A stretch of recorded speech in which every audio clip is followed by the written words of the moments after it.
Pagkamatay ng isang Filipino national sa Hawaii wildfire, kinumpirma ng Department of Foreign Affairs.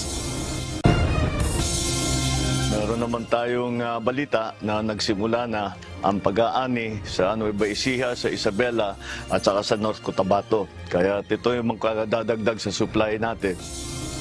Presyo ng bigas inaasahan ni Pangulong Ferdinand Marcos Jr. na tatatag dahil sa anihan. Kilala nyo naman ako, malupit din ako sa tulisan. Kaya kung merong anomalya dito, kakalusin ko. Pero bigyan lang natin ng due process. Nakabingbing dati ng dismissal order ng isa sa pulis na sangkot sa pagkamatay ni Jemboy Baltazar. Nakaapila pa. Kung susumahin mo nga, yung mga nakita namin yun, parang it-suggest na hindi lang talaga sila involved sa scamming, but siguro in other criminal activities involved din sila.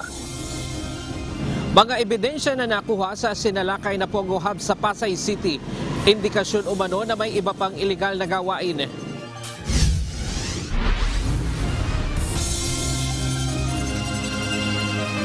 Magandang hapon, Pilipinas at sa buong mundo.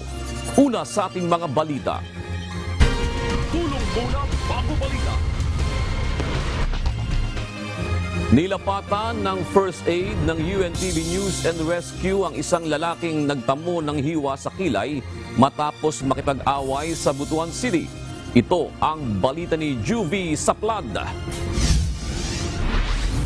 UNTV. Ma'am, wait for dispatch ang among team, ma'am. Tama na may 11, ma'am. Okay, sir.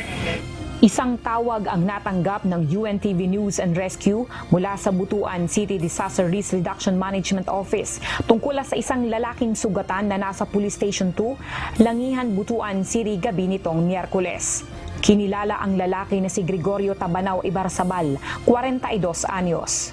Base sa assessment ng UNTV Rescue Team, nagtamo si Gregorio ng hiwa sa kaliwang kilay nito na kaagad namang nilapatan ng first aid.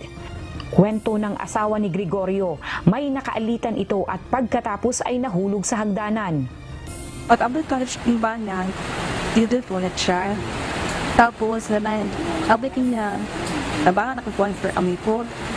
Iya, ay ka na yung nakakuhan siya kayong murag, nabisod siya o adiba. So, maksinapag na daman, chubis. Then, sariyarag na sila kong pagkadol. Nangyasa na na-pa-also so kung niya yun na on-crowd no it feel ano na kamay nila ko sa amin nga atin nakaupay motor yun ako ano niya na bakit kailan ako ano tingnan ko kung napilan ako akin pauwan manas gabaw kailan ako nung kaya someday ko sabihin ba ito naman ako picture na po siya na itiwas ka na mo one man gulay happy and away ka na mga pang wala faman sa tili pinatulog pero kami na kasanan itaas na katang hampernan pahit ito yung sabihin na nakay sinpa ka siya anak yun tayo maana mo gudang natin kanan ang nangyari niya anak ng istro. Ang mga pulis na ang nagdala kay Gregorio sa ospital. Ingon sa pulis, mama, sila na lang daw magdala ato sa ospital. Kumpya, officer, bigtan ko, ma'am. Juvie Saplad, UNTV News and Rescue. Diyos ang aming sandigan, serbisyo publiko ang aming pinahahalagahan. Kinumpirma ng Department of Foreign Affairs na isang Filipino national ang nasawi sa Maui wildfire sa Hawaii. Batay sa kagawaran, nakikipagtulungan na ang konsulado ng Pilipinas sa Honolulu sa pamilya ng nasawi na nakabase rin sa Hawaii. Ito ang balita ni Harleen Delgado. Isang Filipino national ang kumpirmadong patay sa wildfire sa Maui County sa Hawaii. Kinilala ito na si Alfredo Galinato, 79 na taong gulang. Ayon kay Department of Foreign Affairs o DFA Undersecretary for Migrant Workers Affairs Eduardo De Vega, isang naturalized U.S. citizen si Galinato na orihinal na mula Ilocos. Nakikipagtulungan na niya ang konsulado ng Pilipinas sa Honolulu sa pamilya ng nasawi na nakabase rin sa Hawaii. Dagdag pa ni Yusek De Vega, dumating sa Hawaii si Galinato bilang isang immigrant at wala rin kilalang pamilya sa Pilipinas. Sa post naman ng anak nito, kabilang ang kanilang pamilya sa naubos ang mga ari-arian at naabo ang tirahan ng dahil sa sunog. Umaapida naman ito ng tulong at suporta hindi lang para sa kanilang pamilya kundi para sa buong komunidad ng Lahaina.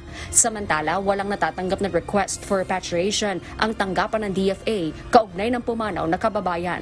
Kasalukuyang nasa Wailuku na malapit sa Lahaina ang isang Philippine Consular Team upang magkaloob ng emergency consular at assistance to national services sa mga Filipino citizen na naapektuhan ng Maui wildfires.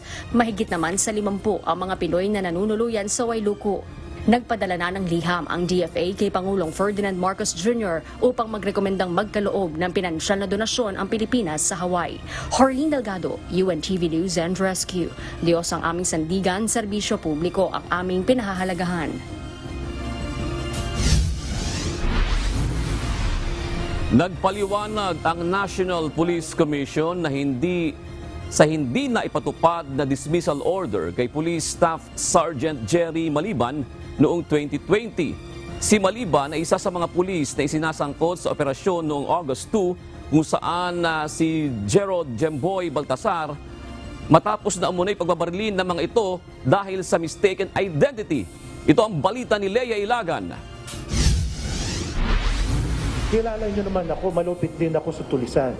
Kaya kung merong anomalya dito, kakalusin ko. Pero bigyan lang natin ng due process. Kinumpirma ng National Police Commission na mayroon ng dismissal order noong 2020 si Police Staff Sergeant Jerry Maliban. Si Maliban ay isa sa kinasuhan ng grave misconduct ng Internal Affairs Service dahil sa umanay pamamaril kay Gerald Jemboy Baltasar sa Navotas noong August 2. Subalit, ang nasabing dismissal order hindi na-implement. Yung desisyon sometime in February 2020, kasagsagan ng COVID. Bumaba ito noong November 2020. Nag-file yung abogado niya ng motion for reconsideration. Kaya tignan niyo yung konteksto, yung mga investigador at yung mga taga-PNP. Paano ba, normal ba yung panahon na yon? Taong 2019 ang ilabas ng NAPOLCOM ang Memorandum Circular 2019-005 kung saan nakasaad na dapat na ipatupad o i-implement agad kapag mayroong lumabas na dismissal order laban sa kinasuhang pulis. Subalit hindi ito nagawa nang lumabas ang dismissal order laban kay Maliban noong 2020, kaya't nanatili ito sa serbisyo. Paliwanag ng NAPOLCOM, gaya ng ibang korte, talidin ang kamay nila na magpatupad ng dismissal order lalo na kung nag-file ang mga akusado ng motion for reconsideration. Gayunman, inaalam na rin ng NAPOLCOM kung mayroong nagkulang sa naturang insidente. Gaya ng ibang mga husgado, gaya ng ibang mga usapin, pag mayroong motion for reconsideration, part of due process, hindi mo may implement yung dismissal. Kahit saan ka. Inaaral din ngayon ng legal, iniintay ko rin yung report nila. Makakaasa ka, hindi ko papahintulutan na merong irregularities. Ang dismissal order ni Maliban noong 2020 ay bunsod ng kasong grave misconduct. Leia Ilagan, UNTV, News and Rescue. Diyos ang aming sandigan, serbisyo publiko ang aming pinahahalagahan. Nagpanggap umanong bisita ang person deprived of liberty na si Michael Cataroha kaya nakatakas. Ayon kay Police Lieutenant General Roderick Armamento, Commander ng Area Police Command Southern Luzon, sumabay lamang umano ito paglabas ng mga dalaw. Pinag-aralan umano ni Cataroha ang bawat kilos at nag-imbento ng pangalan para makalabas. Based doon sa kanyang sa aming kwento, lumabas lang siya ng casual and then accordingly, ginaya lang niya yung stamp.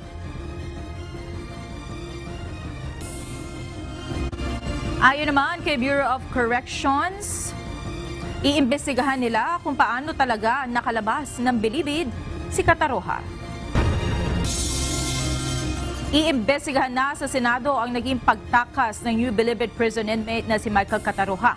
Ayon kay Senator Francis Tolentino, Chairperson ng Senate Committee on Justice and Human Rights, sa sentro na ang pagdinig sa kung paano nakatakas si Cataroha ng bilibid at kung ano ang naging kapabayaan ng Bureau of Corrections. Nakatakda ang pagdinig sa Martes, August 22.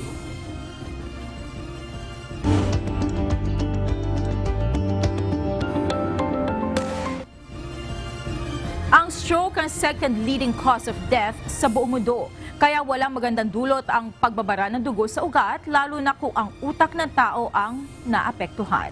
Ito ang balita ni Kichi Cipriano.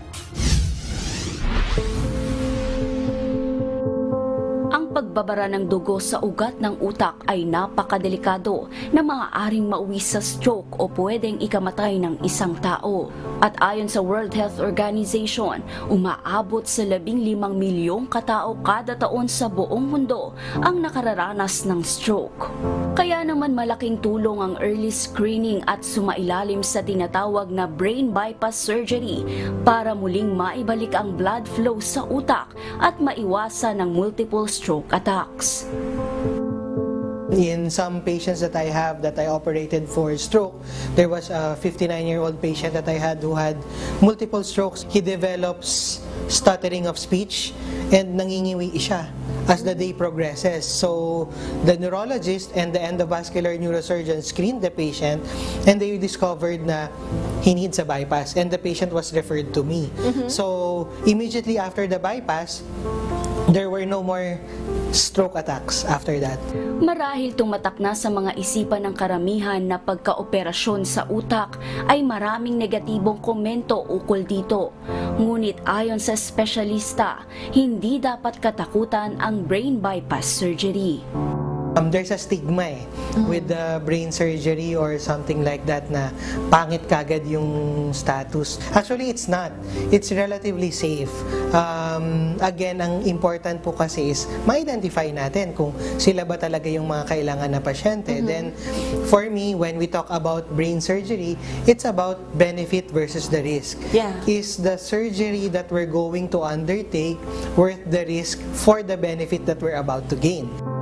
Alamin ang mga pamamaraan at kung paano nakatutulong ang brain bypass surgery. Manood ng Dr. Son TV ngayong linggo, alas 7 ng umaga. Dito lang sa UNTV. Kichi Cipriano, UNTV News and Rescue. Diyos ang aming sandigan, serbisyo publiko ang aming pinahahalagahan.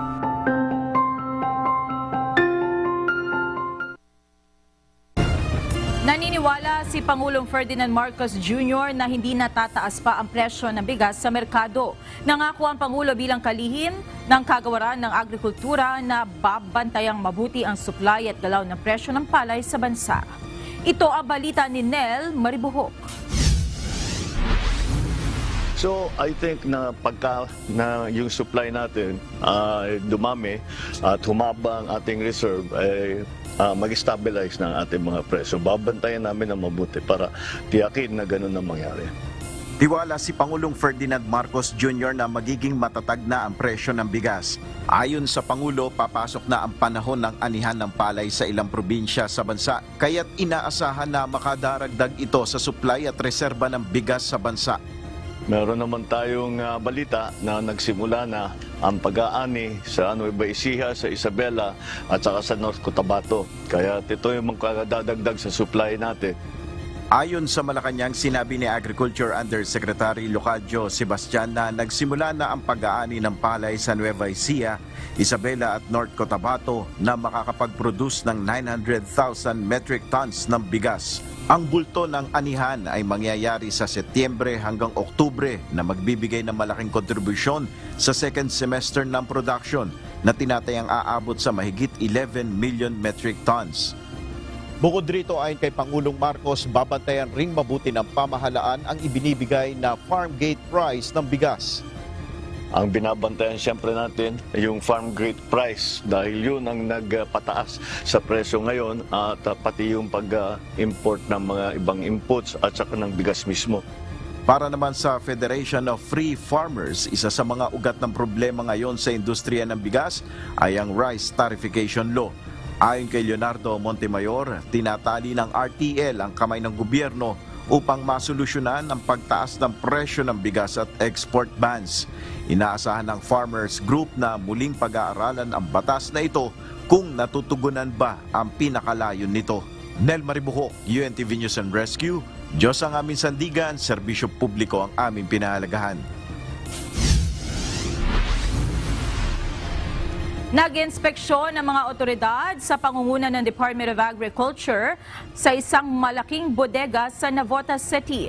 Natuklasan dito ang kilo-kilo mga frozen agricultural products.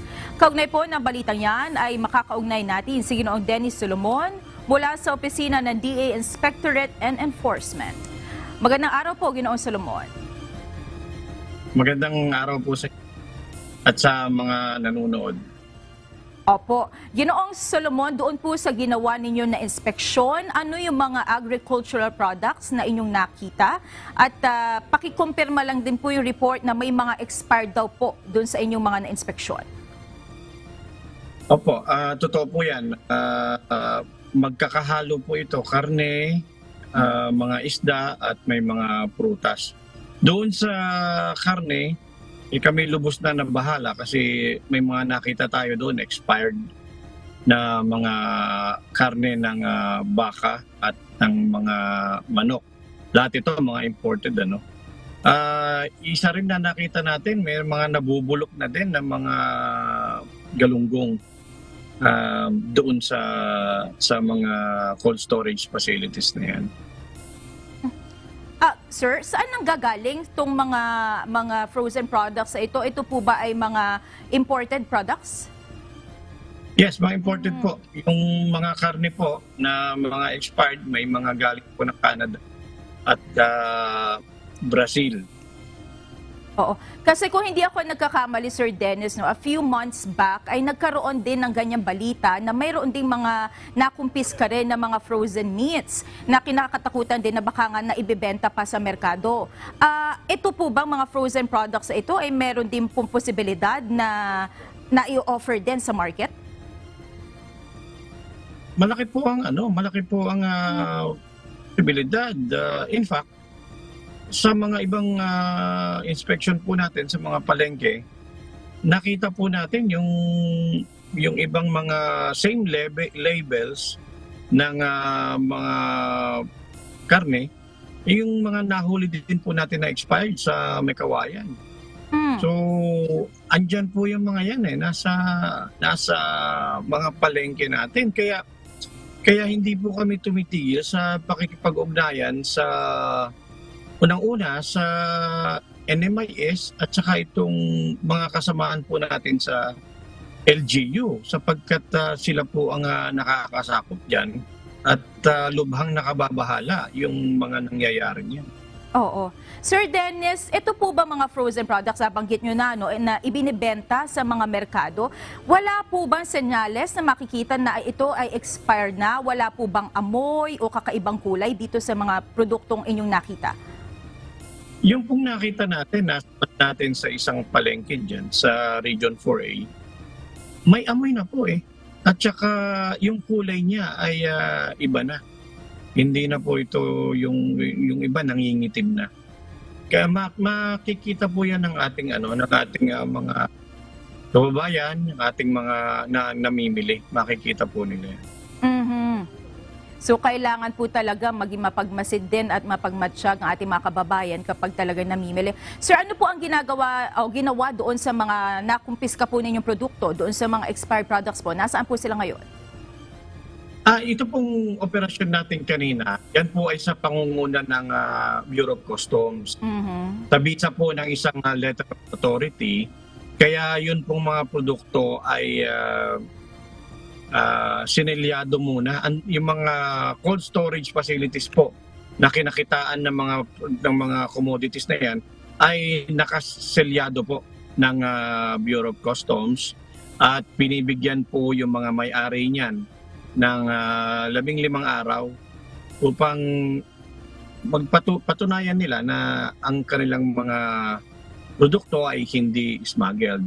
Ngunit yung pong mga nakita natin dito na mga expired na mga karne at mga nabubulok ng isda, ay yan po ay yan po ay dapat na kumpiskahin na kaagad ng halimbawa yung itong mga karning ito ng National Meat Inspection Service at yung mga bulok na isda ng BIFAR upang kaagad na masira at masiguro natin na hindi na papasok yan sa merkado at hindi na yan mabibili pa ng publiko. Huling tanong na lang, Sir Dennis, markado nyo po ba yung mga lugar na may posibilidad na pinagbagsakan nitong mga expired po na produkto para lang din po malaman ng ating mga kababayan kung sakaling dyan sila namimili? Ito po ito pong mga operasyon natin ay magkakarugtong may mga nakita po kami sa Mekawayan at may mga nakita din po kami na kaparehong label niya dito sa may bandang Binangonan at Taytay. At ngayon naman natuntun din natin itong location na ito dahil na rin may sinusundan po kasi tayong lead. Kaya magkakarugtong po, magkakakonect po lahat itong mga operasyon natin ito. At nagpapasalamat po ang DA sa iba't ibang ahensya ng gobyerno sapagkat full of government approach po yung inia-apply natin dito at nakita natin effective kapag magtulong-tulong yung mga iba't ibang ahensya ng gobyerno. Andyan ang ating Bureau of Customs, andyan ang ating mga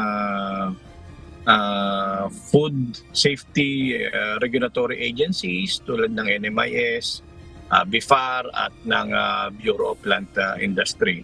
At syempre andyan din yung Philippine Coast Guard na tumutulong sa atin and yung Armed Forces of the Philippines. Alright. Maraming salamat po sa inyong oras, Sir Dennis Solomon ng DA Inspectorate and Enforcement at good job po sa pag-inspection nyo at paghuli ng mga expired na frozen products. Maraming salamat, Sir Dennis. Wala pong anuman.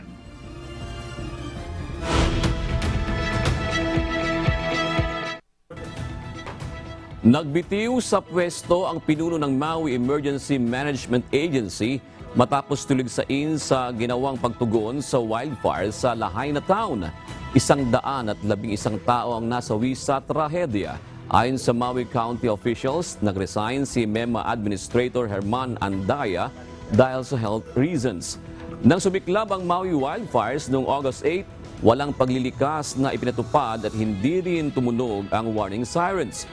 Giit ni Andaya, karaniwang pinatutunog ang sirena bilang babala sa tsunamis at bagyo. Kung inactivate anya ang emergency alerts, posible anyang mas maraming tao ang napahamak. The public is trained to seek higher ground in the event that the siren is sounded. Had we sounded the siren that night, we're afraid that people would have gone Mauka. And if that was the case, then they would have gone into the fire. Libo-libong residente ang lumilikas mula sa Yellowknife City sa Northwest Territories, Canada dahil sa wildfire. As of Thursday, August 17, 2023 local time, 15 kilometro na lamang ang layo ng apoy sa lungsod. Ito ang balita ni Early Briones.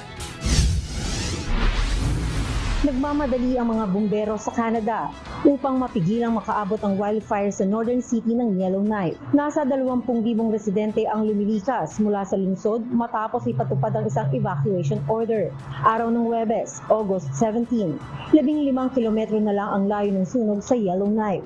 Posibleng makaabot ito sa lungsod araw ng Sabado, August 19. Isa lamang ang sunog sa halos 240 wildfires na nananalasa sa Northwest Territories na nadeklara na ng state of emergency. Bagaman malawak at kakaunti ang populasyon sa rehiyon, nasa 20,000 tao naman ang katira sa Kapitolyo ng Yellowknife. May hanggang Biyernes ng tanghali, August 18 ang mga ito upang makaalis sa syudad. Kaugnay nito, isinasagawa naman ang pinakamalaking airlift evacuation sa kasaysayan ng rehiyon. Maigting din ang pakikipag-ugnayan ni Prime Minister Justin Trudeau sa alkalde ng lungsod upang matutukan ang sitwasyon ng mga apektadong residente.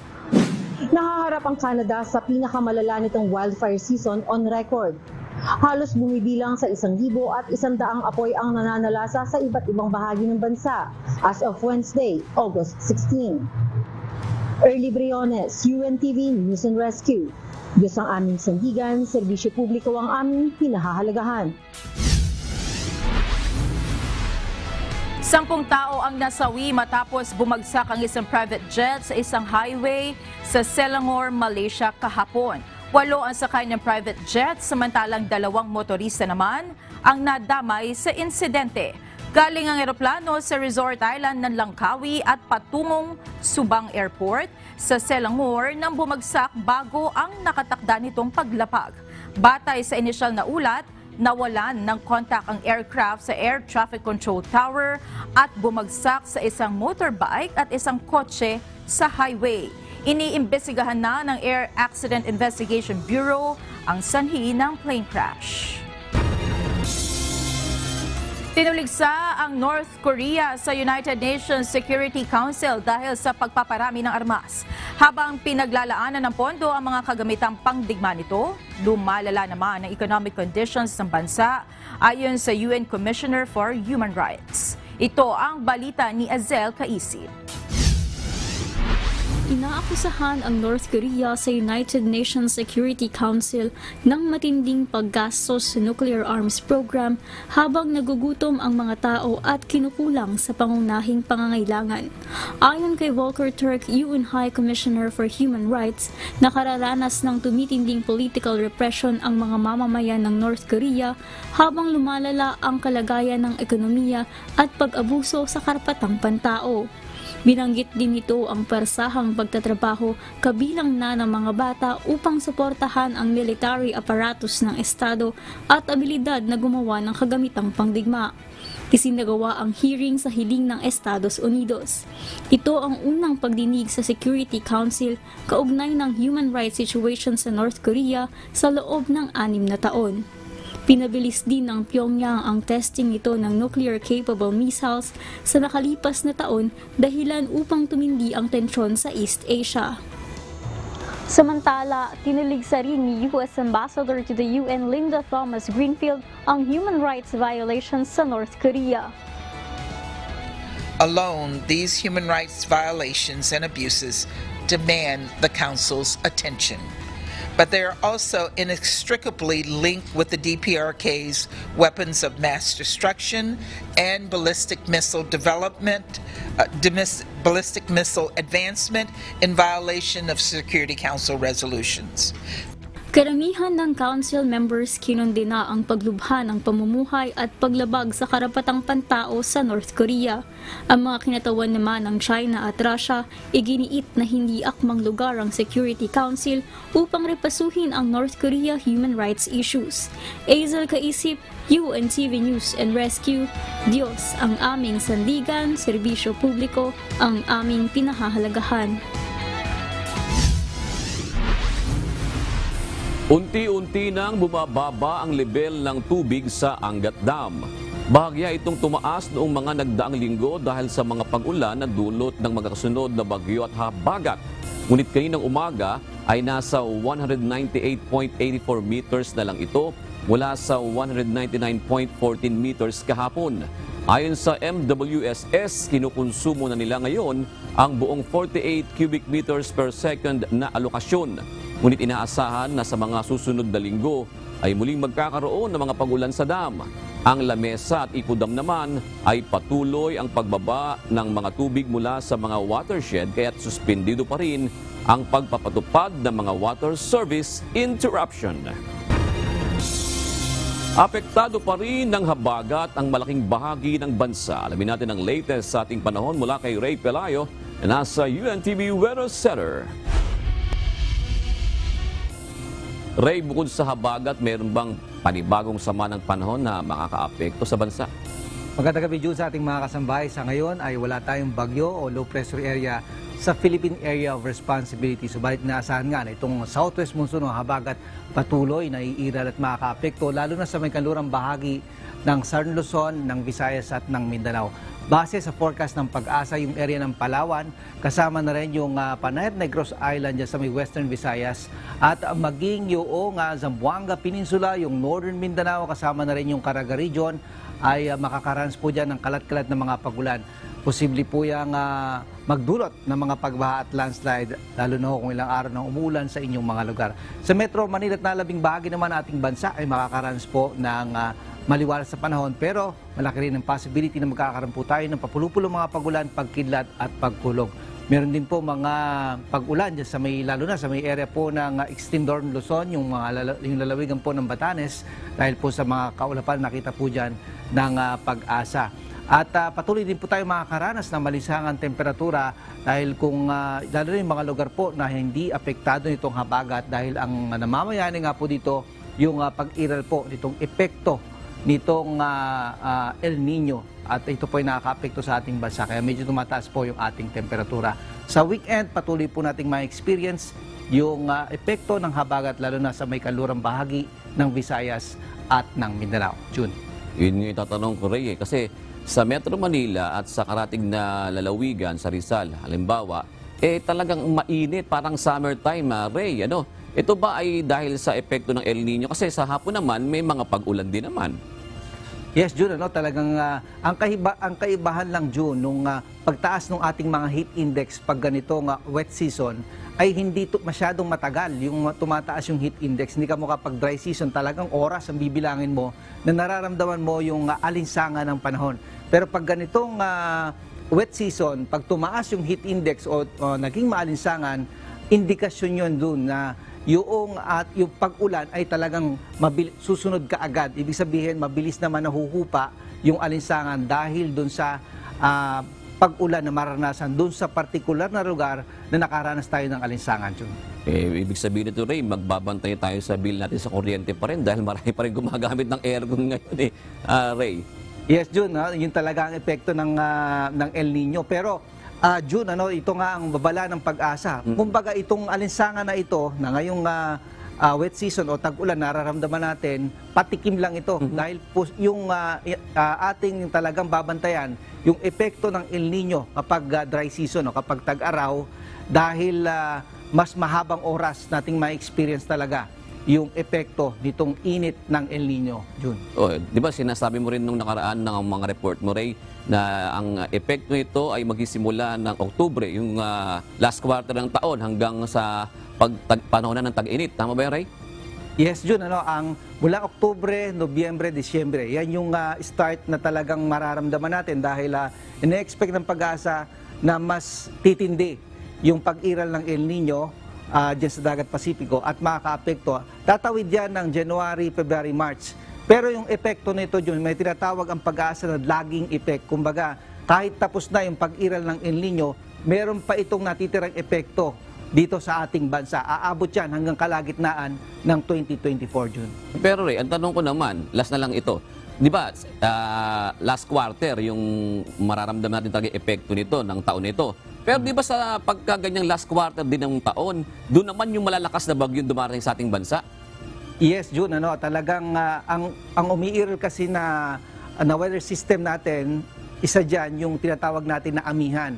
So dahil sa yung amihan ay gagaling dito sa northeast, pag nagkaroon ng bagyo, itutulak niya ito pasubsob. Ibig sabihin, mas malaki ang tsansa na ito naman ay maglandfall sa ating bansa pag ganitong fourth quarter na ng taon. Kaya yun ang posible at posible nating ma-experience kung magkakaroon tayo ng mga bagyo, mas malaki ang possibility na maglandfall ito sa ating bansa sa last quarter ng taon, June. Maraming salamat, Ray Pelayo.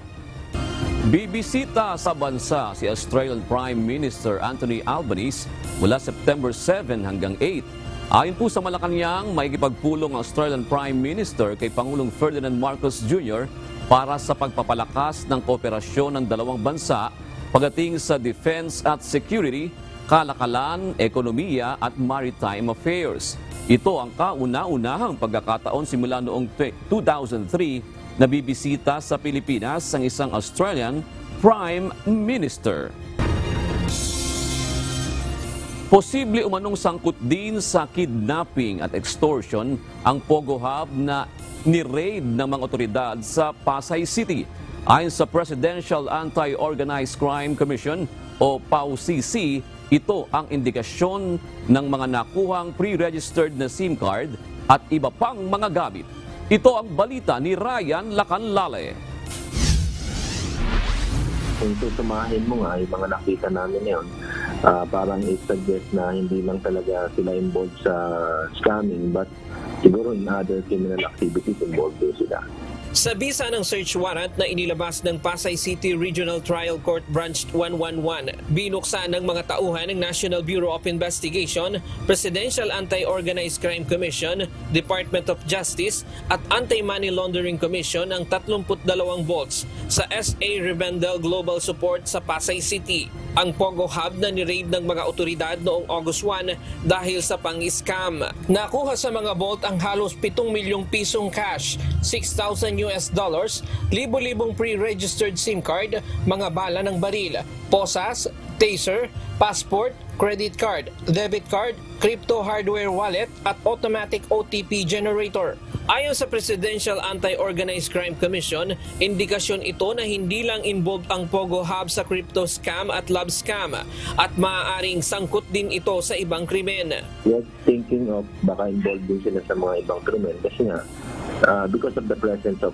yung mga pre-registered SIM cards. Kasi pwedeng gamitin yan ng mga kidnappers o pwedeng gamitin yan ng ibang extortionists. Malaking palaisipan din sa mga otoridad ang libo-libong SIM card ng iba't ibang telcos na pre-registered na, gayong tapos na ang SIM card registration. Posible daw na mayroong kasabwat sa mga telco company ang operator ng Pogo.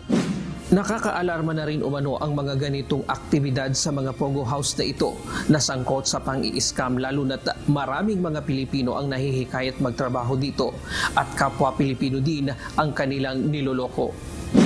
Yeah, very alarming na kasi ito, Ryan, especially yung natuklasan natin ngayon na yung mga scamming pala na ito, itong mga Pogo pala na ito, hindi naman pala talagang Pogo. Actually, nagtatago lang sila sa lisensya ng Pogo.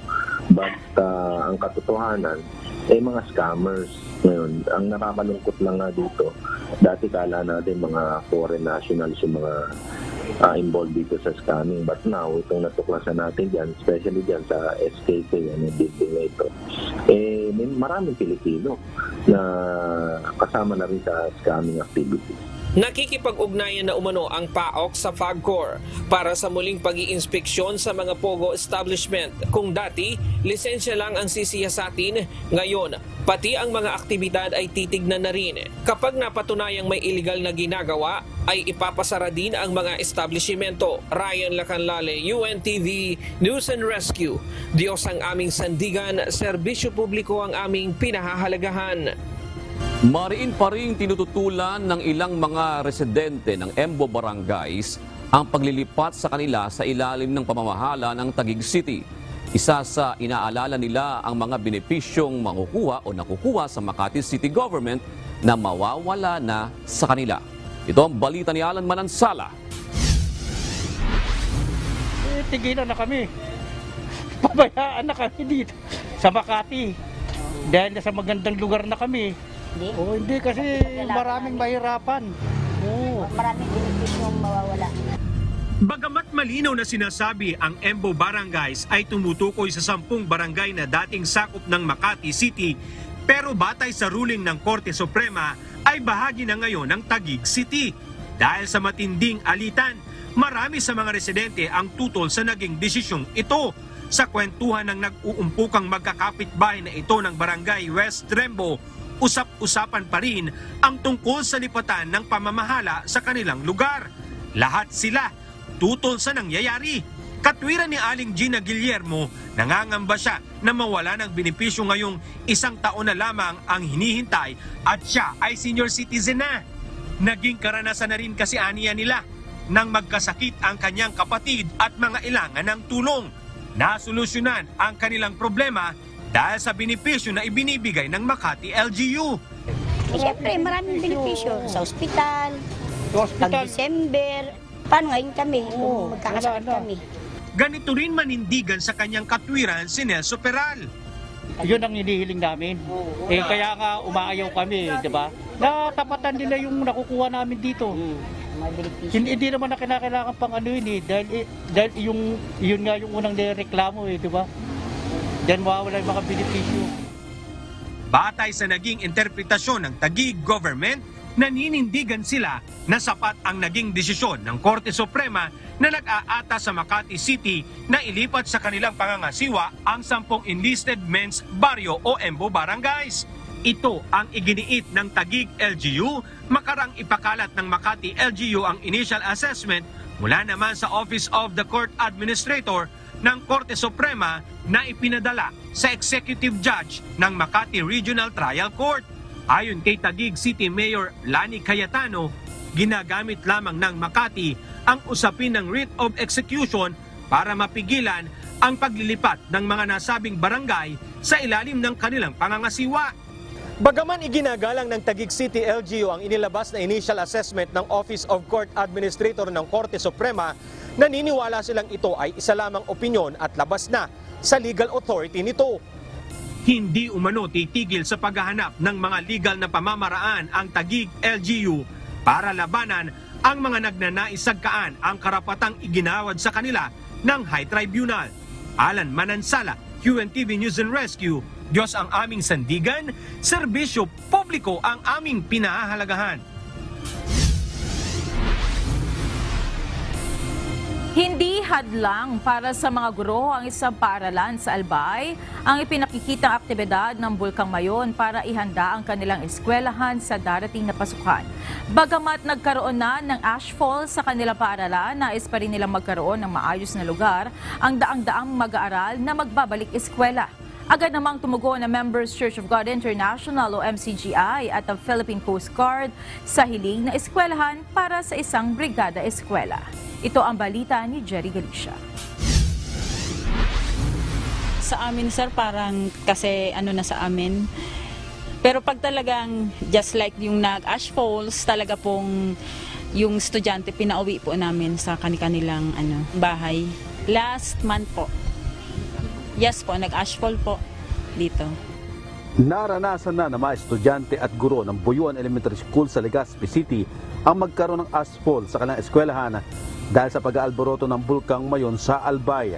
Nasa loob ng 8 km Extended Danger Zone o EDZ ang kanilang paaralan at mula dito ay tanaw agad nila sa malapitan ang bulkan. Pero kailangan pa rin ihanda ng mga guro ang kanilang eskwelahan para sa mahigit 500 estudyante mula sa kinder hanggang grade 6 na magbabalik eskwela ngayong darating na pasukan. Tiyak din kasi madadagdagan ang mga mag-aaral ngayong face-to-face na ang klase. Kaya naman humingi na ng tulong ang mga guro sa mga grupong nakahandang tumuwang sa kanila para sa isang brigada eskwela. Agad naman itong tinugunan ng MCGI o Members Church of God International. Kagaya po ng tinuturo sa atin ni Kuya Daniel na gawin natin yung kalooban ng Diyos, yung pagpapakabanal. At bahagi po yung sa pagpapakabanal yung pagsunod sa utos ng Diyos. At isa sa utos ng Diyos po yung paggawa ng mabuti sa lahat. Kaya sinasamantala po natin yung pagkakataong ibinibigay sa atin para makagawa tayo ng mabuti. Kasama po itong Brigada Eskwela. Isa sa mga nararamdaman namin bilang isang kabataan na makasama sa ganitong mga pagkakataon ay yung kagalakan na di natin may paliwanag na sinasabi din sa Biblia na bilang isang Kristiyano mayroon tayong galak na nararamdaman sa mga ganitong pagkakataon. Katulong din sa paglilinis ng mga bubong, pagpintura ng mga pader at mga plant box ang Philippine Coast Guard o PCG sa Bicol Region. Arap kong kanailinindo, parang nakatabang kita sa mga kakian na magkaigwasin na conducive na kapaligiran. Kumbaga, pag conducive yung yung place, magayon ang kang aki. Oo, sa kantayin ng pag-aaral. Nagpapasalamat naman ang mga guro sa grupo ng MCGI at Coast Guard na sa tuwin ng pagtugon sa panawagan ng Brigada Eskwela para maihanda ang eskwelahan sa nalalapit na pasukan sa August 29. Every year po talaga naghahanap kami ng mga stakeholders na tumutulong po sa aming school para po mapanatili pong malinis and then conducive po for learning para po sa mga estudyante. Maraming salamat po sa MCGI and then more blessings and then sana po marami pa pong schools ang matulungan po. Jerry Galicia, UNTV News and Rescue. Diyos ang aming sandigan, serbisyo publiko, ang aming pinahahalagahan. Nilinaw ngayon ng Toll Regulatory Board na pili lamang ang mga toll plaza na kasali sa isasagawang dry run ng cashless payments sa mga expressway. Nauna na sinabi ng TRB na sisimula ng dry run ng cashless transactions sa September 1. Ito ang balita ni JP Nunez. Only on selected toll plaza na magpa-participate sa dry run po natin. So hindi po lahat sa September 1 will all be part of the dry run at hindi lahat ay ETC na. Inabisuhan na ng Toll Regulatory Board ang mga tollway operator hinggil sa gagawing dry run ng cashless transaction sa mga expressway. Sisimulan ito ng TRB sa darating na September 1 na tatagal sa loob ng 2 buwan. Pero paglilinaw ng ahensya, hindi lahat ng tollways ay sakop ng dry run. Sa halip ay piling bahagi lamang ng mga expressway ang makakasama dito. Batay sa inilabas na listahan ng TRB, kabilang sa mga makakasama sa dry run ng Electronic Toll Collection System ay ang ilang bahagi ng North Luzon Expressway o NLEX. Gayon din ang Subic-Clark-Tarlac Expressway o SCTEX, Cavite-Laguna Expressway, maging ang Manila-Cavite Toll Expressway at C5 South Link. Ito ang mga expressway na gumagamit ng Easy Trip RFID. Habang saklaw rin ng dry run ang ilang bahagi ng NAIA Expressway Skyway Stage 1, 2 at 3. Gayon din ang South Luzon Expressway, Star Tollway, Muntinlupa, Cavite Expressway at T-Plex na pawang gumagamit ng AutoSweep RFID. Ang makikita po kasi ng motorista dyan, ETC na lahat, ibig sabihin RFID na. Subalit, papayagan pa rin po natin makapasok ang motorista dyan na walang RFID. Mangyayari lamang, i-direct muna siya sa isang ligtas na lugar kung saan siya po ay pwedeng magbayad ng cash at the same time, hihikayatin po natin siya na magpakabit na ng RFID sticker niya para sa susunod pong pagdaan niya doon sa plaza yun, naka-RFID na din siya. Matapos ang dry run, magsasagawa naman ng assessment ang TRB para magbigay ng rekomendasyon sa Department of Transportation kung uubra na ang full implementation ng cashless transaction sa mga expressway. Ayan po yung pag-aaralan at kung ano man po ang magiging resulta, kung marami pang aayusin na hindi natin kailangan pang may rekomenda sa DOTR na mag-full contactless tayo. Subalit kung maganda naman po at encouraging ang results ng ating dry run, ang ating pong tanggapan ay magre-rekomenda sa DOTR kung maaari ay ipatupad na po muli yung tinatawag nating cashless or contactless toll collection sa ating mga expressways. Muli namang hinikayat ng TRB ang mga motorista na magpakabit na ng RFID at suportahan ang Electronic Toll Collection System. Pinayuhan rin nito ang mga motorista na palitan na ang mga sirang RFID upang maiwasan ang aberya sa mga toll plaza. Paglilinaw ng TRB, libre at walang anumang babayaran ang mga magpapalit ng depektibong RFIDs. Samantala, target naman ng pamahalaan na maisagawa ang dry run ng interoperability ng mga RFID bago matapos ang taong 2023. JP Nunez, UNTV, News and Rescue. Diyos ang aming sandigan, serbisyo publiko ang aming pinahahalagahan. Isang rare model na scooter bike ang tampok ngayon Linggo sa Manibela. At para magkaroon ng lakas ng loob magmaneho ng big bikes, ilang tips ang ibinahagi ng veteranong motovlogger na si Miss Techie. Ito ang balita ni Brian Evangelista.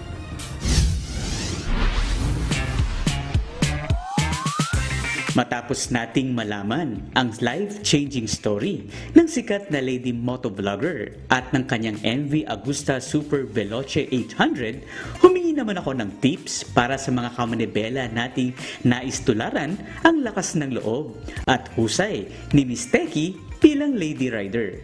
Alam nyo ba galing sa isang aksidente rin si Miss Techie, pero kung paano niya na-overcome yon in spite nung kanyang accident, pwede nyo ba bigyan kami ng panong twist ang nangyari? Magandang tanong yan. Yung nangyari sa akin, way back college pa. Noong time kasi na yun talagang walang nag-helmet, basta makapag-scooter ka lang. After that accident, ayoko na talaga mag-motor. Pumasok ako kay Coach Joey na isang trainer or a coach sa racetrack.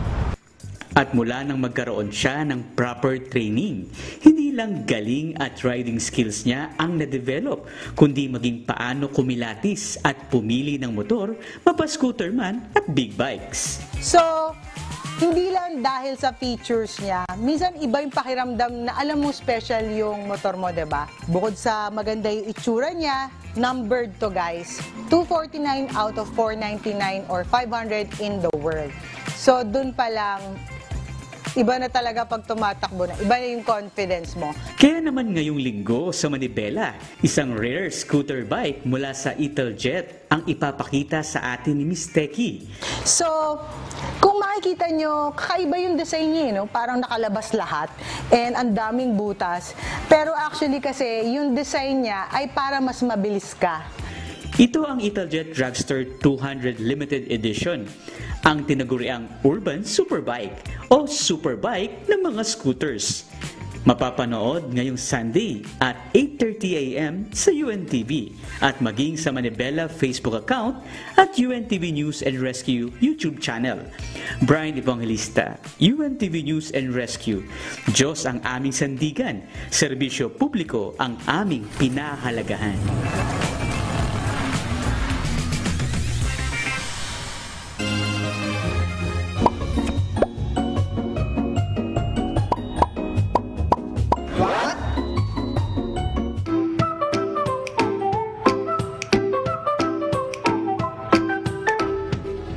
Dagdag kaalaman po, Happy National Couples Day po. Sa mga mayroon ng partner, makinig po kayo mabuti. Doon naman sa mga wala po tayong magagawa dyan. Alam ba ninyo na kapag ang dalawang nagmamahalan ay nagkatinginan, nagsasabay po ang tibok ng kanilang puso? Ayon po yan sa mga eksperto ha.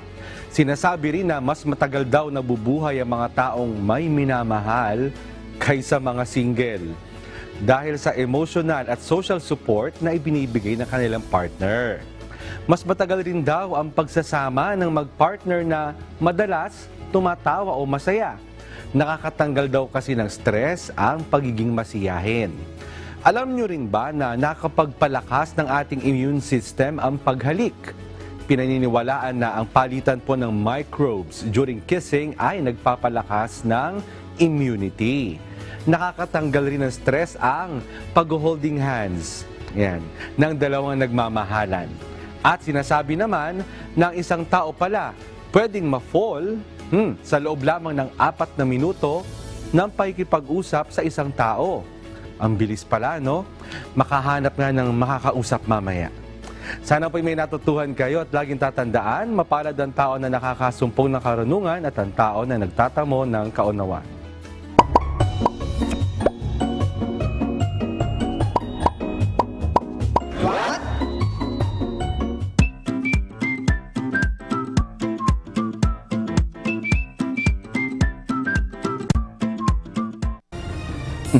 Ating mga kaunsero Pinoy, nag-aabang na, katulad ni Florence, no? Panay ang message dun sa YouTube, di ba? Oo, ano natin yan, masugid na taga-subaybay. Ako watching. Ano kaya pagkakaiba yung lasa ng kimchi sa Korea tsaka dito? Meron. Meron? Meron. Alam mo? Tama pa rin tanong ko eh. Sakto. Meron. Kasi Monica, hindi ako kumakain ng kimchi. Ay, hindi ka kumakain. Tinitikman ko lang pero parang di ko kaya kasi parang ganun eh. Hindi ako ano eh. Kaya acquired taste kasi siya eh. Kaya tanong ko nga, sakto pala, anong pagkakaiba?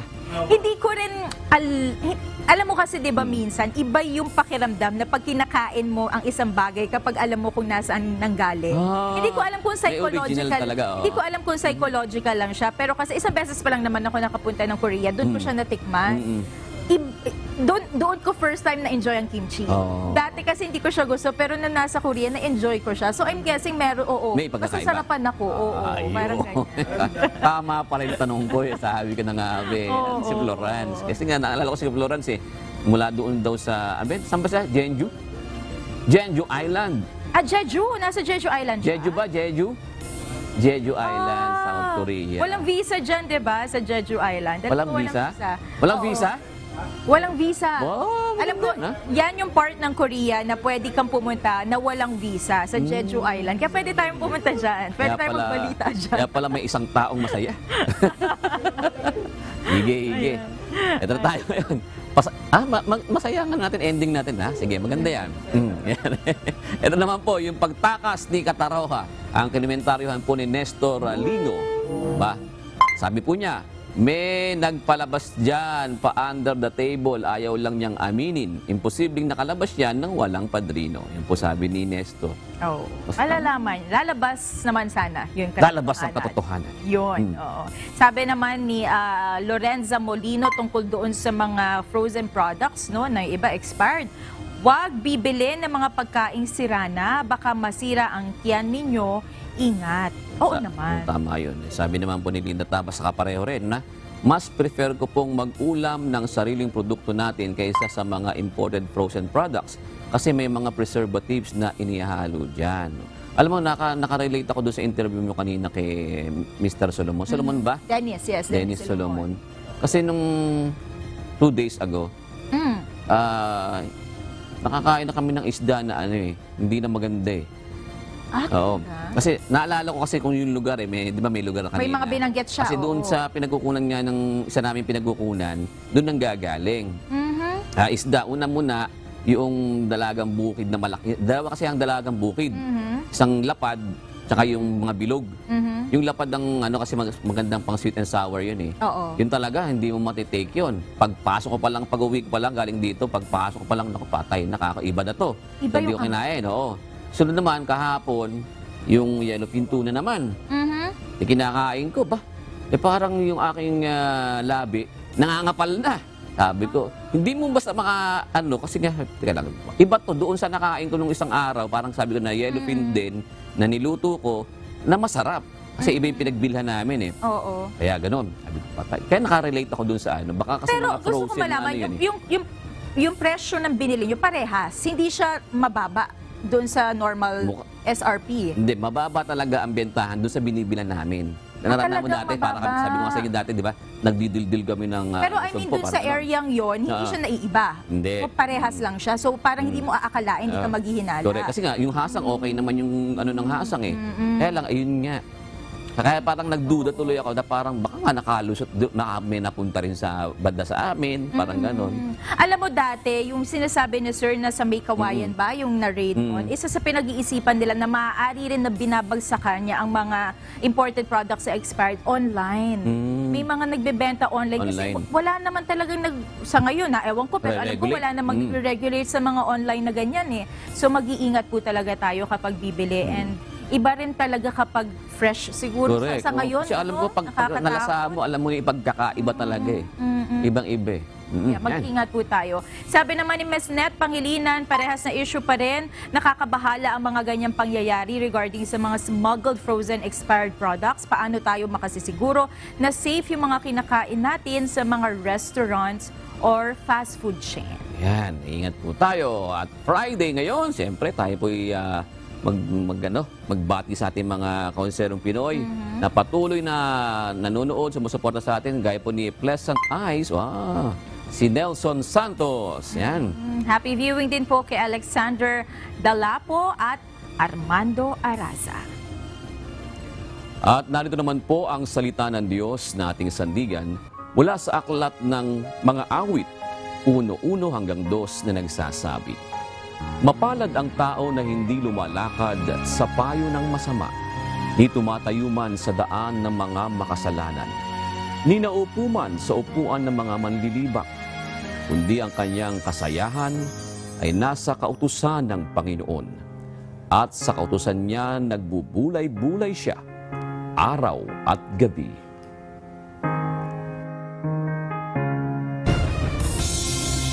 At yan ang naging kabuuan ng ating balitaan ngayong gabi. Aming inilahad ng buong katapatan kung paano namin nasaksihan. Kayo'y makapagtitiwala ng aming nakita at narinig, ang aming ibinabalita. At dito po sa UNTV, Diyos ang aming sandigan, serbisyo publiko ang aming pinahahalagahan. Magandang gabi po.